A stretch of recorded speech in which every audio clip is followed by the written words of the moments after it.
You can't start the car. Johnny has the keys.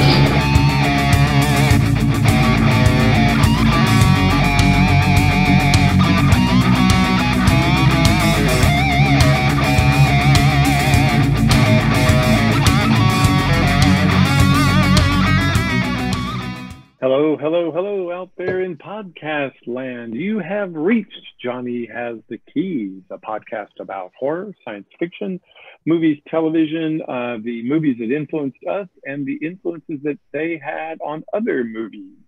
If you are just joining us, we want to say welcome and howdy and thanks for being here. Hopefully you found us and are listening to us. If you're a returning person, thank you for coming back. My name is David. I'm here with my good friend Tim. Hey Tim, how are you? Hey David, I'm doing well. How about yourself? Good, good. I'm facing the new year, you know, which we are, sort of thing. I've been catching up on stuff. I've been reading a little bit. Well, that's always nice. Yeah, I read some sci-fi short stories, going back to my Golden Hugo Winners book that I love, just to read some old stuff, which is always good. And we had our I guess, biannual pilgrimage of watching all the Harry Potter movies. So we finished. Holy cow! Yeah. That's a lot. Yeah. So we watched we watched all of those again, which is great, and I still want to get you into them. Eventually, you got to watch them; they are really, really good. I should probably read the books. Yeah, I think you would like the books. I think it'd be interesting for you, and I think I've said this before on the podcast that I would like to get your take reading the books from the beginning to the first novel through the end, because her writing got so much. I mean, progresses each novel, you know, and the stories and the plotting gets more complex, and the layering gets better, and the way she described her descriptions get better. You know, the first book is a slog, I think, for a lot of people, because it is like a kid's book. She wrote it intended to, you know, be a children's book for, you know, middle schoolers. And it's written that way. It's very simplistic. It's very simple. You kind of go, okay, that metaphor didn't work at all, did it? But she gets so much better as she writes. Yeah. And I really would like to get your take on it. It's funny that you say that, because a lot of people feel the same way about the Dark Tower series by Stephen King, because that first book was written so far back in his past before he picked it up with the second book, and then there was generous chunks of time between the second, third, and fourth book, and then whammo, he put out the last three. But the first book is the one people have the most problems with, because it's really just 4 novellas kind of put in a book, and they have trouble adapting it. They don't know. That's why this movie that came out a few years back failed, is because they didn't know where to start it, because no one wants to start with the first book. Well, and I think the movies are incredible should go down history as incredible adaptations. They're amazingly faithful. They didn't go off book too much. You know, I just read a big thing about The Expanse and the new season and how it's following the 5th book, but it's also going to have a little bit of the 6th, and a couple of things that they have altered, you know, as the seasons have progressed, aren't too out of line with the novels. You know, you and I have talked about Walking Dead and how the series diverges from the comics in places. A lot. Somewhat very drastically. Whereas the Potter books are very, very, the movies are very, very faithful to the books. And I think that's the collaborative thing. You know, because they were making the movies as she was writing, you know, like 2 books ahead, sort of thing. And they would reach a point where, you know, the producers and the director and the screenplay writers would say, oh, we want to do this with this character. And she would go, you probably don't want to do that with that character. They're like, why not? I can't really tell you, but you don't want to like this particular character. You don't want to kill off this character. Yeah, it'd be really dramatic right here to kill him off, but I wouldn't do that if I were you. So because she knew what was coming and they didn't. and I really like that. That's kind of cool. Yeah. So before I move on, well, I wanted to see what were some of the Golden Age stories you were reading? Or authors anyway.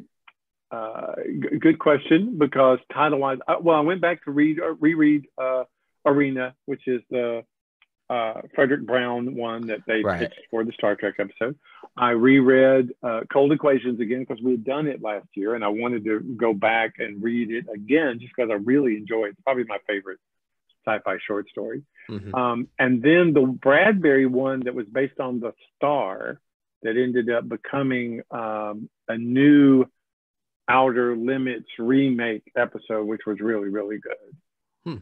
Those are the three that I read this week. Cool. Because I was diving a little bit into Ellison, and you mentioned Hugo Winners, and he was one of those as well. So. Oh, yeah.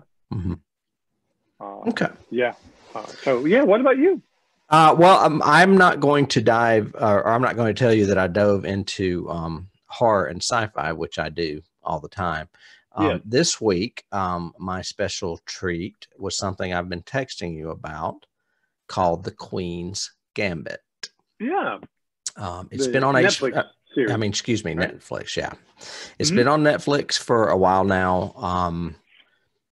I didn't know anything about it, but whenever Dennis and I can decide to watch something together, I go for it just to see. And I said, let's watch this. And we started the first episode, and I mean, it sucked us in like a tractor beam. It was just whammo. And we were like, what is this? This is fantastic. So I started doing some research. The girl that is the lead, she's a chess savant in the 1960s. It's all fiction. It's not real. Is the girl that played the witch, the lead in The Witch, the Robert Eggers film. The young girl. The adolescent girl. Her name is Anya something. She's a brunette, but in this she's a redhead, and in The Witch she's a blonde, so she's kind of a chameleon. But anyway, I did a little bit of research on the pedigree. The cinematographer is one of Spielberg's, Steven something. He did Minority Report, which we did last year, and that Catch Me If You Can, and a couple of others, modern Spielberg's. Yeah. And then I decided to see who this writer was, and I looked him up. His name is Walter Tevis, and I was like, that name sounds familiar. And he's no longer with us, but he also wrote The Color of Money and The Man Who Fell to Earth. And I was like, wow. Wow, that's a diverse, those two are extremes themselves. Yeah. So I just let it take me away. It's 7 episodes. It's a mini series. I highly recommend it. It's going to win Emmys. The music is as gorgeous as the music in Hill House. The photography is beautiful, and it's set in the 60s, and it's, since she's a champion, it's in various cities. So you're like seeing, New York in the 60s, Las Vegas in the 60s, Paris in the 60s, Moscow in the 60s. I mean, it's really, really good. So, and it'll get your geek on, because it is about chess nerds. So it's not just, that's a little bit of a genre key, I guess you would say, right there, is that it is a little nerdy. Yeah, it's going to win awards. I'm sure of it. Everybody I have talked to who has seen it says they couldn't not binge it. That it was at least, the first 3-4 episodes in one pack. Gotta watch it. That it's very well done. Yeah, I think we did it in 3 nights. Yeah. It's okay. I'll have to add it to the list and have to binge it sometime. And she is a star. She is going to be huge. Yeah. There. I saw something somewhere that said she's like a new Claire Foy. That she's that good. She's just so subtle in her expressions, but also she can be nerdy, quirky, geeky, but you still respect, love, that sort of thing. So it's interesting. Yeah. Right. She's very hard role. introverted a lot in this. But by the time I got to the end of the thing, I was like, wow, she's done the whole gamut in this pretty much from age, I don't know, from a kid into age like 20. Anyway, we'll move on. So I guess that brings us to a movie that we're going to discuss today that really has nothing in common with chess but it does have a little common with science fiction. Well, the only thing it has in common with what we've been talking about is a little science fiction, and it's a little bit of a period piece. We're going to go back to 1986 to a little indie cult film, I guess you would say. Okay. Called Re-Animator. Re-Animator is about two medical students, one named Herbert West, who is the quote reanimator, and he has a bit of a Frankenstein complex, I would call it, in that he is obsessed with bringing the dead back to life. He thinks it has something to do with the amount of time you're dead, or the amount of time you're brain dead. And if you can shrink that window, you can bring someone back more successfully. Basically, he moves in to this other med student. He ends up being a roommate with this other med student named Dan, right? I think his name's Dan. And Dan's girlfriend is played by future Scream queen Barbara Crampton. Her name is Megan. And she is the daughter of the dean, Dean Halsey of the college. And all of a sudden, chaos ensues with Herbert West's experiments. Megan is not a fan of him moving in with Dan. Dan, it kind of goes back and forth with him. He does end up killing Dan's cat, we think, and bringing him back. And literally, this movie was intended to be a long movie, got cut down to 86 minutes, and it moves like rapid fire once the once the horror starts. What is your memory of this movie, David? It's been a while since I had seen it. I was trying to remember. I'm pretty certain that you were the one that hog-tied me and made me watch this. No, I'm pretty sure you were the one that said, hey, this new movie, you got to watch it on the VHS. And I seem to remember Rowie really liking it. He loved the campiness of it. The body jumping into the wall as the head rolls his eyes on the table, and then all of the crazy battle at the end. I seem to remember, but watching it again, I was going, okay, did I just have like a fond memory of this? Of Re-Animator, I remember it was good. I liked it. It has its, it's definitely singular cinematic scene that no one else has done sort of thing in it. Was that what I remember from it? And kind of said, oh, that's nostalgic? Or did I really not like it when it first came out? And I don't know. I don't remember. Because I'm not really a fan. I was watching it again going, this is not really a good movie. It's not really very well made at all. But I guess that's my memory of it. What about you? I mean, I seem to remember you liking this movie a lot. I mean, like owning it, like not just that DVD behind you. Yes, I do. I have like the Elite version. Elite is the company that remastered Night of the Living Dead into a beautiful print from all the horrible prints that existed out there. This is a high-end one. It's got 6 hours of bonus footage. Oh my God. I mean, not bonus footage, but bonus things. The movie was originally supposed to be, I think they said it was 2.5 hours. Yeah, 2.5 hours. And they cut it down to 87 minutes. And there are not an hour's worth of extra scenes on this. So I don't know where that footage went. Right. But I mean, I remember you loving the whole cat attack scene. I remember you talking about that and hitting it with the baseball bat and all of that. It's dead now, isn't it? You'd say that it's dead now, right? Yeah. No, I do. I love this movie. I can't remember how I got introduced to it, but I would think that it was probably Fangoria that I read about it in. Probably. First. Oh, I'm sure. And it was on the cover, of course. I would have rented it on videotape. I don't think we saw it in a theater.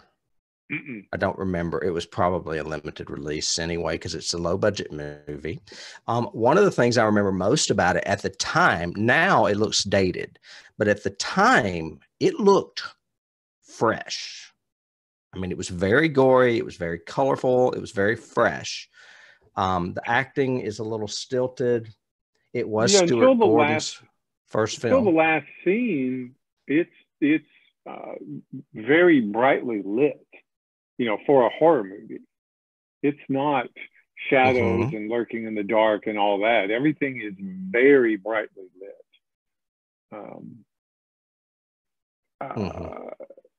And so, yeah, I could understand you saying that fresh look. It's very crisp. It's very bright. Everything is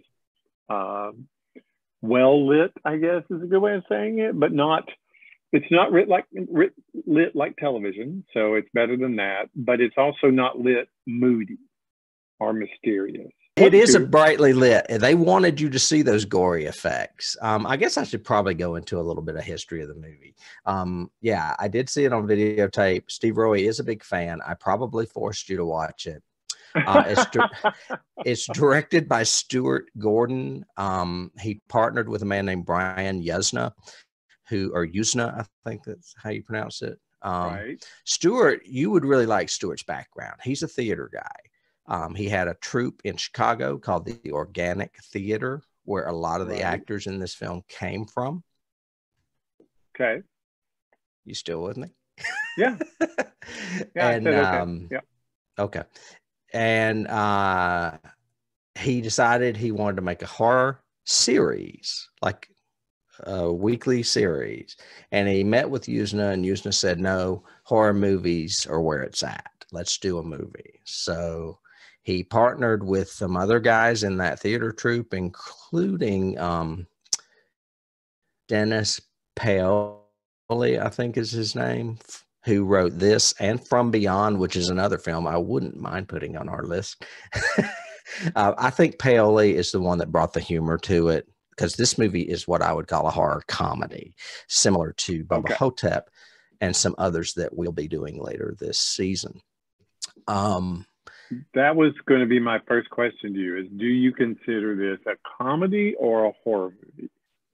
I think it's campy, over the top, horrific comedy. Yeah. But I think it is one of the campiest that we have done. I mean, yeah, like Bubba Hotep has some genuinely scary scenes in it. I don't think this one has any scary scenes in it. I mean, there wasn't any scare in this to me. There was. It's funny that you say that, because. Yeah. Because we're doing what I would call 5 hybrids this season that are either sci-fi comedies or horror comedies, but they're all for different reasons. Like, I think Bubba Hotep is very genuine. It's set out to be funny and scary. This movie, I think, set out to be campy and scary. I don't want to give away some of the ones in the future, but I think some of them are unintentionally funny. You know what I mean? Oh, I agree with that. Yeah. So in this one, I think they set out to be a comedy for sure. Well, like after about the 4th scene in this, I was going, okay, so was this around the same time as Return of the Living Dead? Not only was it the same time, they used the same gurney that the woman that was on, the half woman, because they needed a gurney with a hole in it. It was about a year later. That makes sense. Well, because Return of the Living Dead to me also is more horror with humor in it. And it has some camp to it, some campiness, but not as much as this. This to me is it's not a very realistic story anywhere in it, from the opening scene in Switzerland all the way through to the end with the intestines of doom or wherever wrapping up west. I mean, the mutated thing monster. Yeah. Yeah. This is not realistic in any way, anywhere in there. Whereas I think Return of the Living Dead tries, I think definitely Bubba Hotep, like you said, was genuine. They were true to their own self all the way through it. Mm-hmm. But I don't know where that, if that is a fault, you know, for those of you who enjoy camp horror, this is probably the pinnacle of that, or one of the pinnacles of it. But I don't know where, if you don't, I don't know where the fault lies. Is it Stuart Gordon? Is it the rushed schedule? Because I also read that this was filmed really quickly. 18 days, 16 principal, 2 pickup. See, that, for this amount of effects, because that's the other thing in my notes from just an overarching of this movie is this felt like a bunch of makeup artists got together and said, let's make a movie. Because the makeup in it is really strong all the way through and pretty well done, and some really unique stuff. Like I said, it's definitely got one scene that has never been recreated, and is the only thing is any. Actually, the worst effect in the movie is the wig that David Gale had to wear. Correct. Yeah. Because they couldn't get a wig. They couldn't get a wig to match his hair for the head, the dummy of the head. So they basically made him shave his head and put on a bad wig. Yeah. So it would match the dummy that they don't. Right. That's what I meant. So you know, the makeup actually permeated into one of the lead actors having to shave his own head, you know, shave his head for the part, kind of thing. Mm-hmm. Because there's tremendous amount of makeup in this. There's headless bodies, there's burn victims, there's people biting fingers off. There's all kinds of makeup in this that's actually pretty well done. There's cat scratches and all right, let's get some perspective here. Where would you put it with the Evil Dead and that type of movie? See, the Evil Dead to me is genuinely scary. I think the original. The original, not the remake that Sam did, and not Army. You know, I think it's genuinely scary. I think it has a very Night of the Living Dead kind of feel to it, approach to it, whereas some of the stuff is over the top and you kind of chuckle at it because of what they did. But it's here, you know, as far as this category goes, I guess. I think it's horror. There as far as horror, but I think that if you took Evil Dead 2, you could put them right beside each other.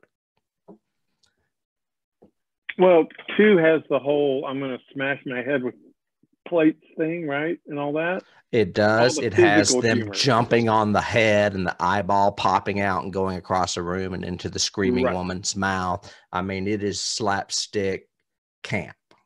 Yeah, pretty much. I agreed. Okay, I agree with that. So I would classify this movie around that level, if that makes sense. I think I would put Night of the Return of the Living Dead probably a step above this, but not anywhere near Evil Dead. That makes sense. Not original Evil Dead. I'm not a big fan of Evil Dead 2. Me either. I love Return of the Living Dead. It would have actually been very appropriate to do that this season since we're doing so many funny movies. But yeah, I agree. Yeah. This one, to give you more perspective, Brian Usna said he wanted to have the sensibility and shock of the Evil Dead, but with the production values of The Howling. Well, okay. I mean, I think this movie could have, again, it's hard to categorize because I do think it has some pluses. I think it has some definite minuses, but yeah. You know, I think this movie could have benefited with a better lighting designer so that it has some moody stuff. You know, The Howling has some genuinely, you know, has a couple of really good scary scenes in it. And it has another, hook ending like this one. This one has sequel written all over it at the ending. But I would say that also falls in my category of that's something I have never seen before or since either, which is the fade to black, but we still see the syringe, and then the syringe injects really slowly and she screams. I've never seen that approach to an ending moment before. Nah. That was pretty clever. It's better than a jump scare. Oh, yeah. Yeah. And it ends with such a that's a nice little, I'd come back if they did a sequel, kind of feel to it. There were lots of sequels planned. They filmed Bride of Re-Animator, and then several years later, one called Beyond Re-Animator, which I've never seen. Okay. Neither one of them get good ratings. So, and I don't remember Bride of Re-Animator at all. So, well, this was a Stuart Gordon, child. I mean, so I'm assuming he's the tempo, the lighting, the pace, the structure, everything has to be his, responsibility. But Usna directed the sequel. Stuart is a big fan of H.P. Lovecraft. And that's another little first we have going on here with this episode, is that this is the first film we've ever covered that's a Lovecraft story. Yeah, even though you've been delving in Lovecraft world quite a lot, but, with on the side, and all that on the side. But right. But yeah, this is the first Lovecraft inspired. Yeah, true. It is. And I went back and read the short story because I wanted to see how much it differs. And the short story, Dan never has a name. They are med students, and it covers a large chunk of time that ends up with them in the war, World War I, because as soldiers, the bodies are more convenient when you're in a battlefield. Well, yeah. So the headless, and we haven't really told the audience, hopefully you've watched this movie, but in this movie, there is a main character, Dr. Hill, who tries to steal Herbert's formula. So Herbert murders him, decapitates him, then reanimates him separately, head and body. Yep. That happens also in the book, but it's with a commander in the services in the military. Yeah, Dr. Hill's basically the villain of the piece. He's the antagonist all the way through. Lovecraft intended the story to be a parody of Frankenstein, but not necessarily comedic. He went more for the horror, whereas this collaboration between Stuart and that Dennis Pally guy, they turned it into kind of a campy classic horror film based on that very same story. We mentioned that it takes place at a medical school. I love some of the secondary actors in this movie. The guy that plays Dean Halsey, the guy that plays Dr. Hill. They're both classic actors, did lots of television and even soap operas. I think both of them and Barbara Crampton have soap opera credits, right? Well, Dennis Gale definitely does. Oh, excuse me, David Gale. Crampton does, but I'm not sure about Robert Sampson. I think he just did mainly television. And his television goes way back, including an episode of Star Trek, Return of the Archons, I believe. No, is it Return of the Archons? No. Sorry, Taste of Armageddon. He played SAR 6 in that. Yeah, SAR 6 to Meteor 7. Yeah. Correct. And he just died. He died last year, 2020.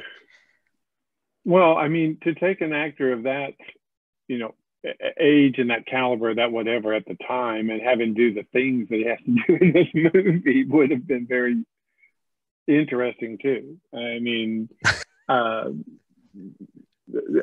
he does a lot, from carrying his naked daughter around. This is some crazy stuff.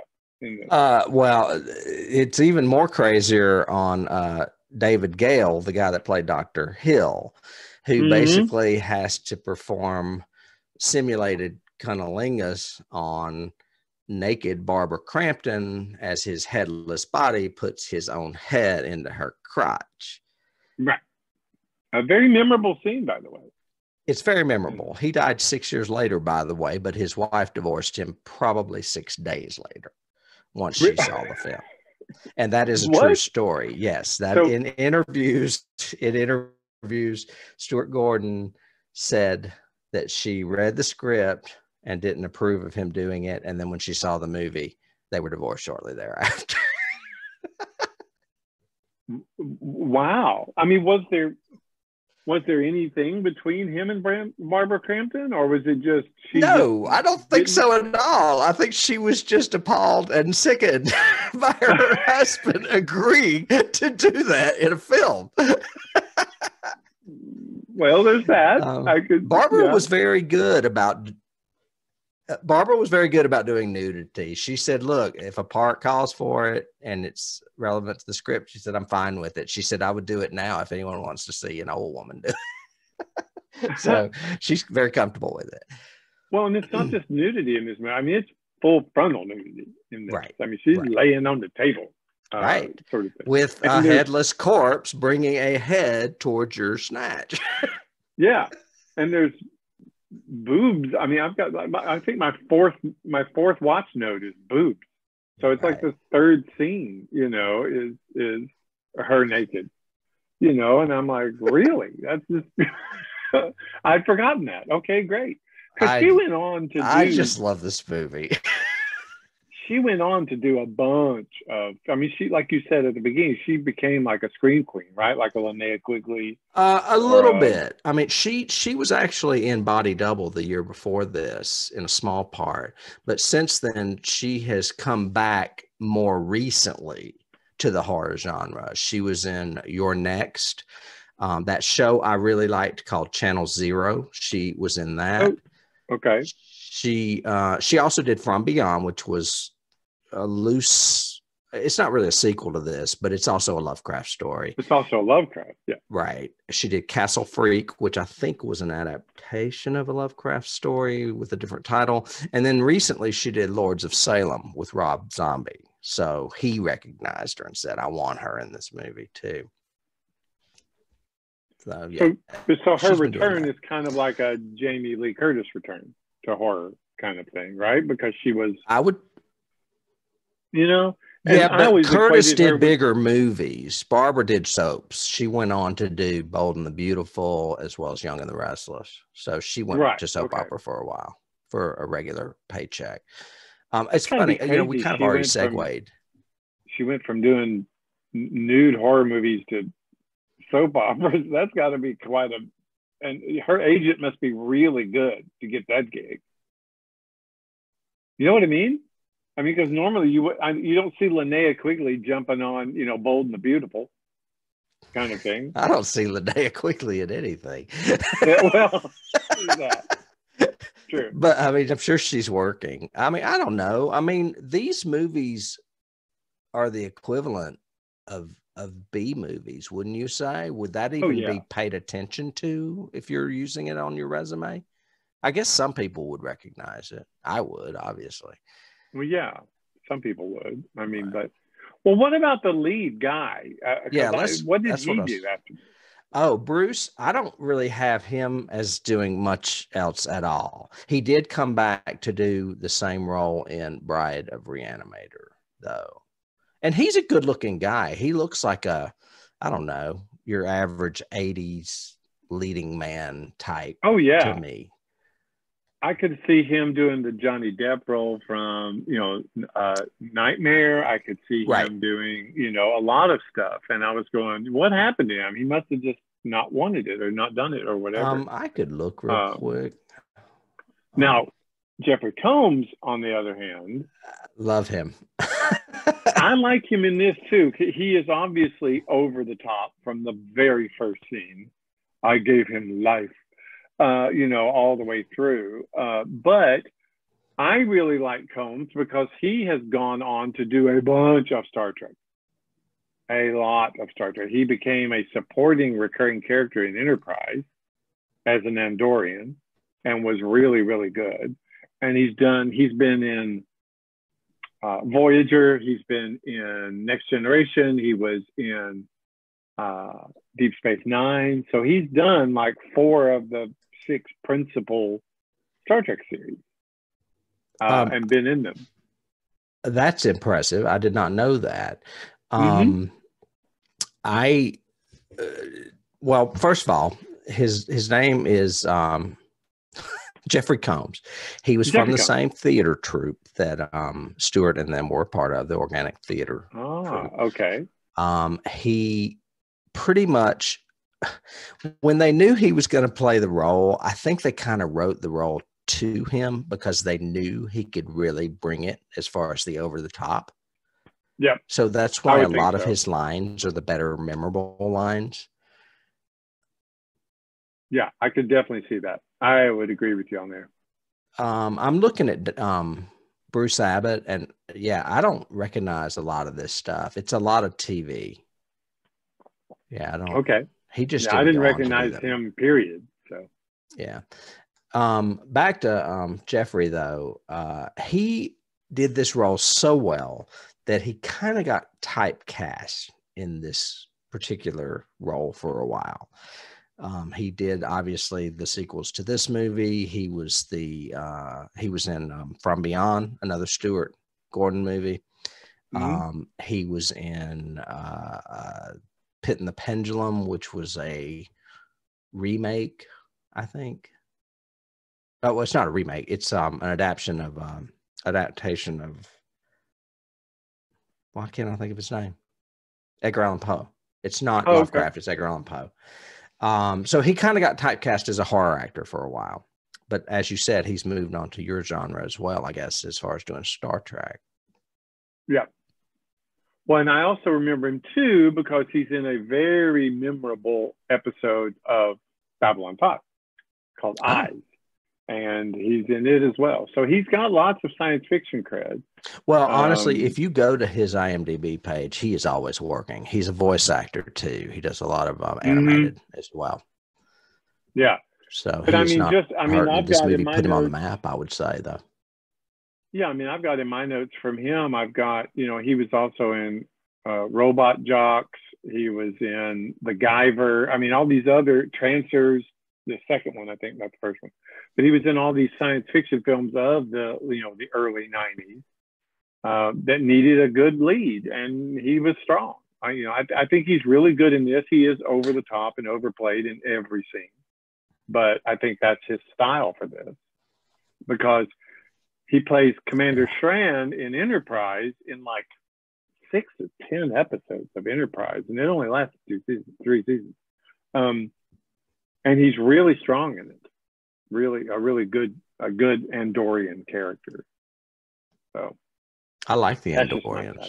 They're blue with antennas. They're blue with antennas. And in Enterprise, their antenna moves. So like as he's talking, it's going, the whole time. And something will happen and his antenna will go over. It's really cool. Like cats. You mentioned Trancers, and the relationship there is that Stuart Gordon and Brian Usna partnered with a man named Charles Band that had what was the name of that? Empire Pictures. Empire Pictures. And they did those movies that we know from the 80s, From Beyond, Dolls, Robot Jocks, Pit and the Pendulum, Fortress, Castle Freak, Dagon. Lots of genre, lots of Lovecraft, lots of Poe, and lots of little things running around. Robots and dolls. Robots and dolls running. Yeah. Yeah. A little more on casting. We went through through Jeffrey Combs, Bruce Abbott, and Barbara Crampton. Dr. Hill was played by David Gale. He did a lot of stuff, soap operas. He did Knots Landing, which was a nighttime soap pretty much. But I do have one thing about him that was an alternate casting. Do you want to know who this role was written for? Yeah, sure. Christopher Lee. I'm sorry, I could not see Christopher Lee doing the requirement of this part. I think he would be awesome in it, though. Oh my God, he would be awesome. great. Oh yeah, it would have been great. I definitely agree with you there, but I just what about this given head as a headless head thing? What am I supposed to do with that? Yeah. Well, he turned it down, and the role was given to David Gale. We mentioned Dean Halsey, played by Robert Sampson, and his Star Trek. Oh, he was also in Fulci's City of the Living Dead in 1980. There's some Italian horror on his pedigree. And the only other, well, I have two more things casting-wise. Dr. Harrod was played by Carolyn Purdy Gordon. That's Stuart's wife. She's the one that is trying to revive the woman in the beginning. Yeah. Okay. She's the one in the teaser and the tag, right? Exactly. It says, a doctor knows when to quit. Exactly. Yeah. And then the very first reanimated corpse that comes bursting out of the morgue and just pushes the door down on top of Halsey is it was originally that role was originally supposed to be Tom Towles, who you know from the remake of Night of the Living Dead. He was the guy in the basement. I can't think of his name, but he also was in Henry, Portrait of a Serial Killer. He was Henry's buddy. You'd recognize him. You'd recognize him if you saw him. Right. He was originally supposed to play that corpse, but it ended up going to a guy named Peter Kent, who is Arnold Schwarzenegger's stunt double. Okay. So big muscly naked corpse comes bursting out of the morgue door. That's who that is. Yeah. So that's really all I have on casting. Okay. Yeah. A little bit about awards. Yeah. The Academy of Science Fiction, Fantasy, and Horror Awards. This was a nominee for Best Horror Film and Best Makeup. But it won in several smaller festivals that we're unaware of, like indie festivals. It won Film and FX for Evoriaz Fantastic Film Festival, for Fanta Film Festival, and for Sitges Catalonian International Film Festival. That would have been in Italy, I think.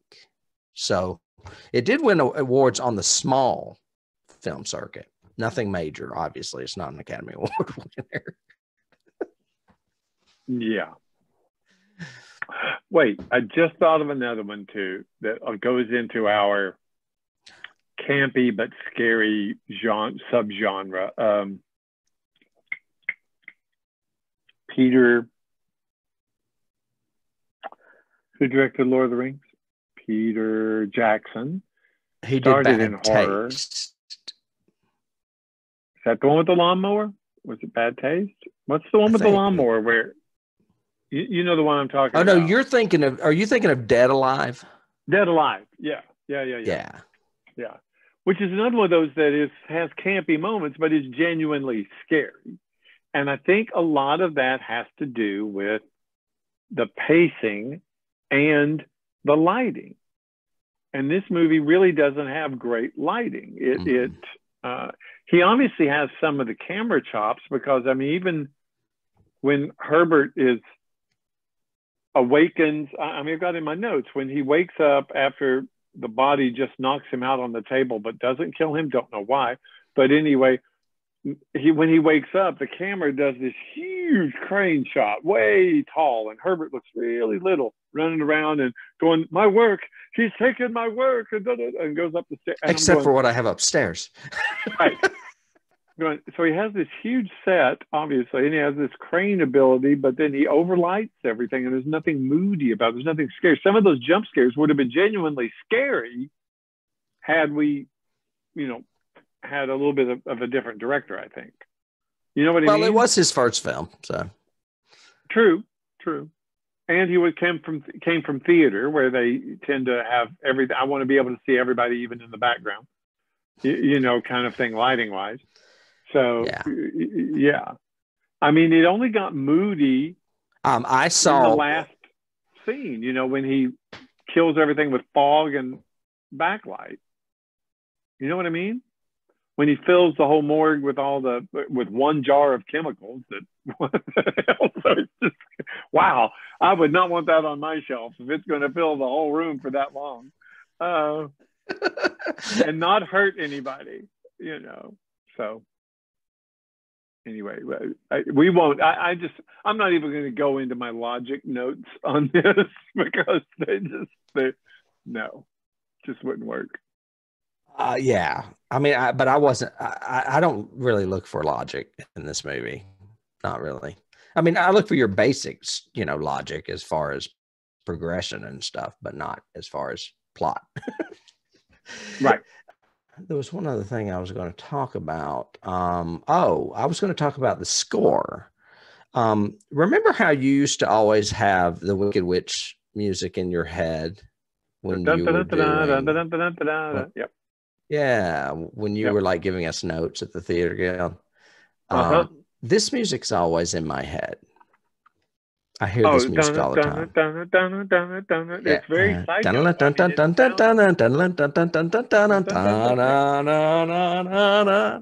Yeah.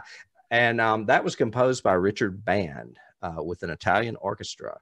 And he intentionally wanted it to sound like Psycho. Oh, it does.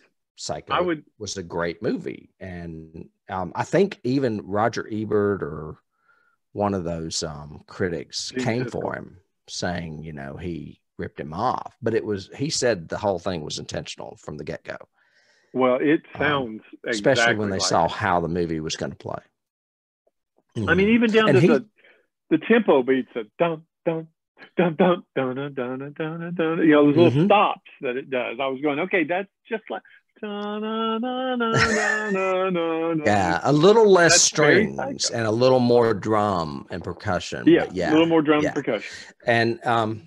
And he read the script, and he was the first one to tell them, this needs to be camp. This needs to have a camp soundtrack.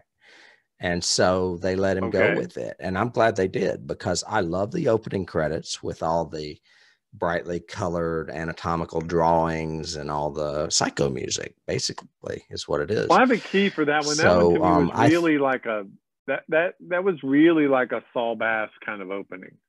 It reminded me of like the early James Bond and the early, the same one, like you mentioned earlier, Spielberg did Catch Me If You Can. His credit sequence for that is very Saul Bass. Lots of drawing and animation and one thing blending into another, lots of movement to the credits. Yeah, which is good. I mean, I think the credits for this are good, very good. The opening credits. They are. I think they set up, even though the movie obviously is dated and bright, poorly lit, as you would say, the credits set it up to be great. I think the credits are really, really good. Yeah. I think it's interesting. We've talked, when we did Altered States, we talked about that credit sequence and how cool that credit sequence was. With the moving, setting the whole atmosphere of the tank and the title and everything, very good. And credits are so, that might be a cool little Patreon side episode, is just talk about great credit sequences in movies. Because there's so many that are great in horror and science fiction.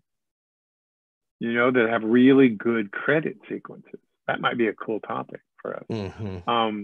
But yeah, I definitely think it's a strength of this movie. But the music at times is really overplayed. I think, in my opinion. I mentioned a line earlier that I just find hilarious, but Jeffrey Combs hates the line where he says, he took my serum except for what I have upstairs. Right. He said his exact quote was, terrible, terrible, terrible. How do you make that line work? Yeah. But he did because it was a throwaway, basically. I'm trying to see. Oh, I do. I have a couple lines in here. One is, hey boy. You don't say that to a cat. You never say that to a cat. Why would you say hey boy to a cat? Have you ever heard of that? I've never heard of that. I don't even say that to a dog. No. Well, you do say it to a dog, here boy, here, or whatever. Hey boy, you don't say that to a cat. We have to, his line where he says, and you used to say it all the time. What's the one he says at the end about get a job in a sideshow or whatever? You know what I'm talking about? The West line. Who's going to believe a talking head? Get a job in a sideshow. Yeah, I was going, oh, who wrote that? Rowie used to say it all the time. He said it more than me. It's a great line. And I think Combs, I read somewhere where Combs was upset when he saw screenings of it because people laughed so much at the first one, they missed the second one. Oh, okay. Because who's going to believe a talking head is pretty funny too. Yep. And did you notice the poster hanging up behind Dan's bed when him and Barbara are fooling around? No, I was watching Barbara. What? He had a poster? Yeah. Jonathan Demme's Stop Making Sense, the talking head. Oh, the talking head. Okay, that's a key. I mean, see, all of this stuff's done intentionally, David. It was set out to be somewhat of a comedy. Well, that's why I asked you that at the very beginning. Is this a comedy or is it horror? Because it's not very scary. I've got something that you're going to laugh at when I read it. I'm looking at my keys, and one of the keys I pasted in was the opening credits sequence plays like a visual homage to Saul Bass. That's who you just said, isn't it? Yep. Okay. Yep. And specifically Vertigo. Oh, yeah. Definitely Vertigo. I could see that. Okay. Because, Vertigo has all those spinning titles, and the title comes out of the center of it and everything. Yeah. Mm-hmm. Yeah, that's good. That's a good one. I didn't think of that. That's a good key. I have a lot of keys we've already mentioned. We've mentioned Lovecraft, obviously, Frankenstein and Bernard Herrmann and Psycho. Do you have others that you want to add? I do. Of course, we have the Lovecraft 2 of Miskatonic University, which is a direct, homage to. I have a couple of weird ones and then some. One is the opening where it cuts from her going, no, no, no, to yes, yes, yes, we're making love, everything else, and the cat jumps on his back and everything else. I don't know why, but that whole sequence, and then don't go, I gotta go, get up, da, da, da, reminded me of Terminator. They're having sex and there's the iguana, and I don't know why, but for some reason that whole feel of that scene felt really Terminator to me.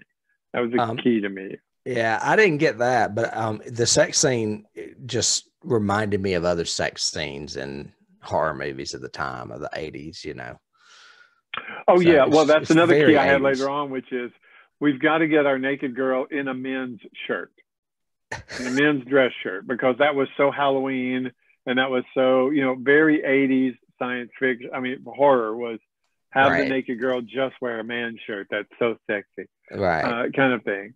Of course, I have the key. My first big key is Pet Cemetery, because let's bring the cat back to life. Right. That's the first thing we have to do is bring the cat back to life. There's actually another key to me for Pet Cemetery other than the cat.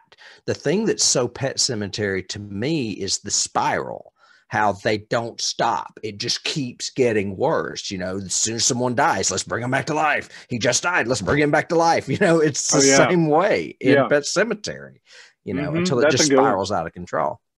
Yep. I agree with that. I've got the key. And again, I don't know if it's,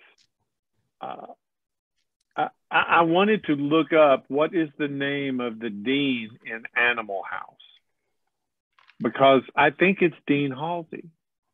I think it's the same name in Animal House. I didn't do that, but I can give you something else. Did you notice the name of the doctor he reanimated in the very beginning of the film? Yeah, it's because they keep mentioning you're taking over so-and-so's work. Right.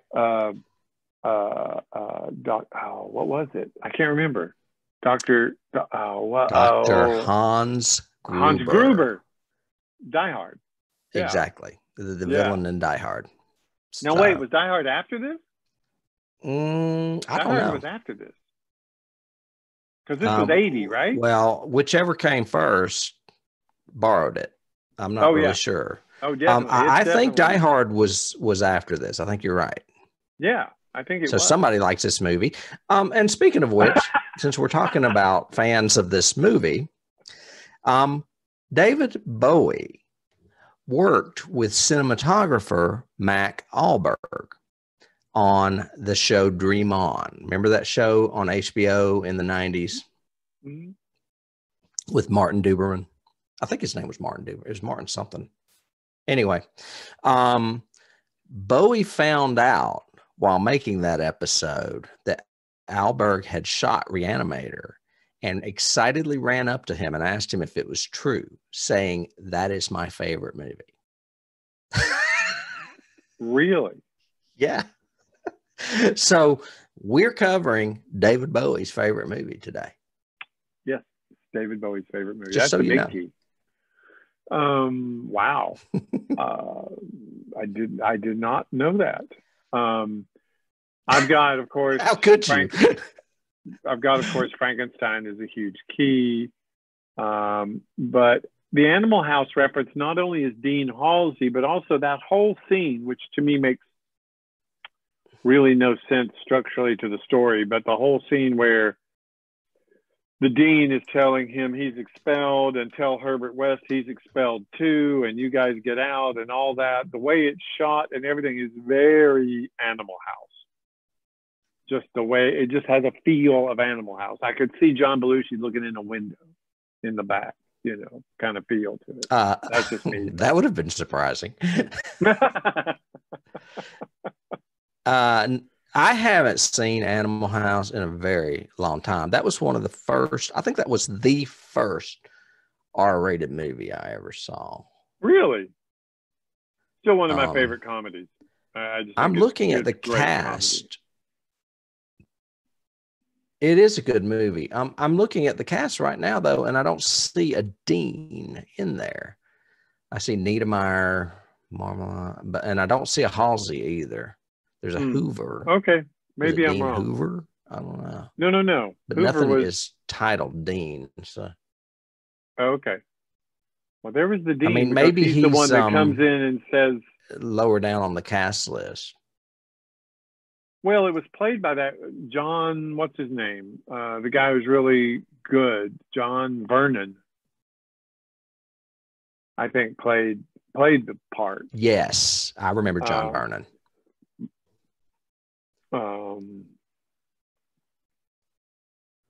Yeah, so maybe I'm wrong. His name was Vernon Wormer. Dean Vernon. Vernon Dean Wormer. I can't even say it. Okay, so maybe it was just me. How's that for a segue? Maybe it was just me and it's a university dean, so that's how I'm getting that key. Well, we also, when we covered it back in a dilithium chamber episode, I brought up the fact that guy that you see in the hall there, SAR-6, is in Re-Animator. So that could have also, I said he played Dean Halsey, so you would have heard me say it then as well. I mentioned also Evil Dead, mainly because of the over-the-top gore. I read somewhere where the special effects guys were kind of blown away because they said they had never used more than 2 gallons of fake blood, and in this one they used 24. No, I'm sure they did, but it was good blood. It was good. A lot of the mouth blood was. I like it when really they're squeezing it into the. I mean, why do you think the headless body would squeeze those blood bags into that pan just so that the head could be sitting in? I mean, he's not getting nourishment from it, is he? Well, he had to somehow because he went, like it did something. Of course, how could he even speak? He has no lungs. He can't talk. There's so many things. Don't get me there because so much of that stuff just makes no sense to me. I just don't understand. Well, I mean, is he telekinetic? could he communicate to his body, more? Actually, I'm glad you brought that up. Does he feel what his body feels, or or not? And then later on, he's able to reanimate all of these people for this climax, and then command them without saying anything, really. So how does that work? I don't understand how that works. That was part of what got cut out, I think. It was written in that his experiment, where he drilled with the laser and then put the Q-tip into the guy's brain, that he was working on some kind of, control thing. And it ended up being a subplot that they cut.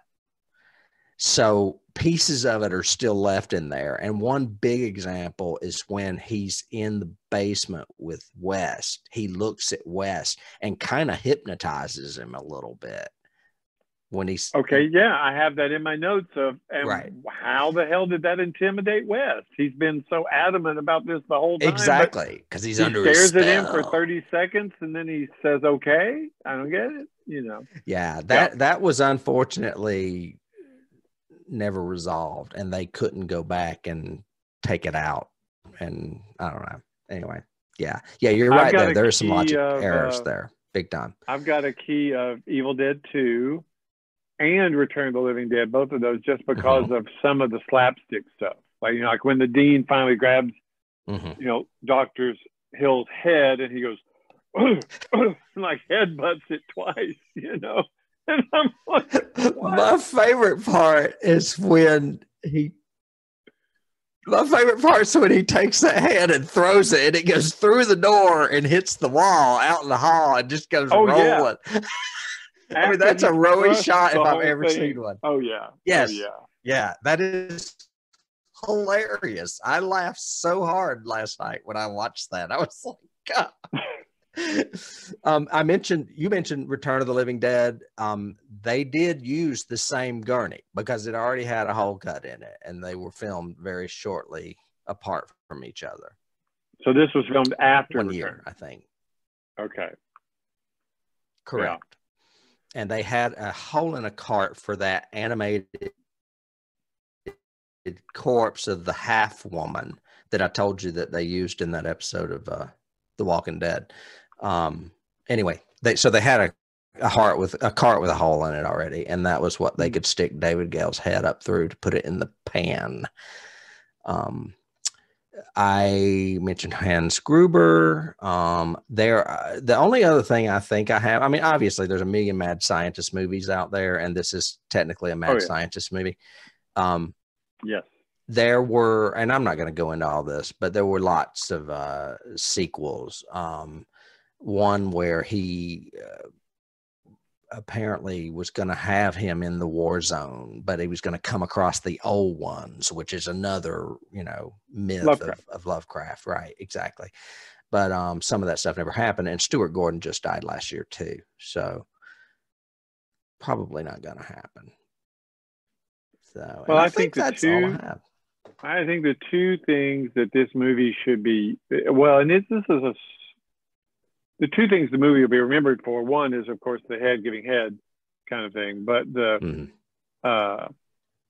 but I think this was the first time, and at first I thought it was antifreeze that they were using, but I looked up and it's actually Siloam. It's glow stick fluid that they use for the fluid, which is really effective in this movie. And it's used in several movies after this.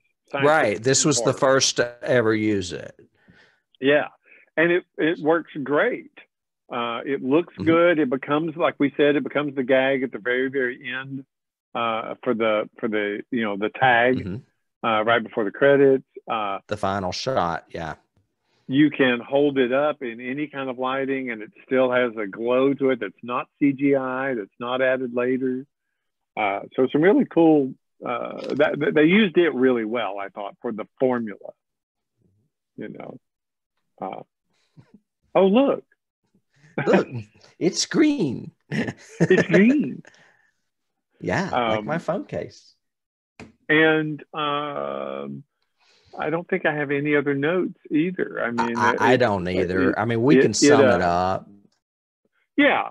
I mean, it doesn't make, to me, structural sense story-wise. A lot of the story is truncated, I guess, because, like you said, of editing and stuff that was lost. Other things are extraordinarily drawn out, like her looking for the cat. If I had to sum up this movie, I would definitely put it in the, not the upper echelon, but definitely in the horror oeuvre as a classic, because, well, it was probably the first Lovecraft adaptation I had ever seen. Can you think of another that came before it? No, I think it really was, because I think one of the reasons I was excited about seeing it was, oh, it's based on H.P. Lovecraft. This will be great because I love Lovecraft. Right. And it's over-the-top gore. It's over-the-top farce. It's got memorable, iconic actors in it. I mean, it's got a lot going for it, even though it's a crazy-ass story. It's a lot of fun and a lot of gore. And at my age in 1986, which would have been 21 maybe, it was perfect. So, and I still like it. I can still watch it and laugh, especially when that head gets thrown out and slams against that wall in the hallway. I can still hear Roy going, so wrong, yet so right. Did you see that? Did you see that? All right. So, do you want to take it away, or do you want me to? Whichever. No, it's fine. For those of you who are go out, watch it. I mean, even though this isn't the greatest horror movie ever made, it's an experience you should have. Oh, absolutely. So you should watch. Hopefully, you have watched it before. You listened to us drone on about it. But for all of you out there listening, whether you're a first timer or a returner, thank you so much. Tim and I both appreciate you guys listening or watching us on YouTube. Please take the time, the few seconds that it takes to rate us, to give us a star, to subscribe, to send us a note or a comment or an email anytime, because we'd love to hear from you guys. We are into 21 now, and we're are we halfway through the third season yet? We are, aren't we? Are we getting there? Sort of? This is episode 18 of 40. So no, we're almost halfway through the season. We have a lot more coming for you guys. You know where we're going next week? Where? Under the sea, under the sea. We are not doing Little Mermaid, though. No, we're not. But it's a clue. It's a clue for those of you guys. So we'll see you all, or hear you all, or you can hear us next week, right here at same camp channel. Bat time, same bat channel. Same bat channel. Yeah. All right, Tim. I'll talk to you then. All right. See ya. Bye. Bye.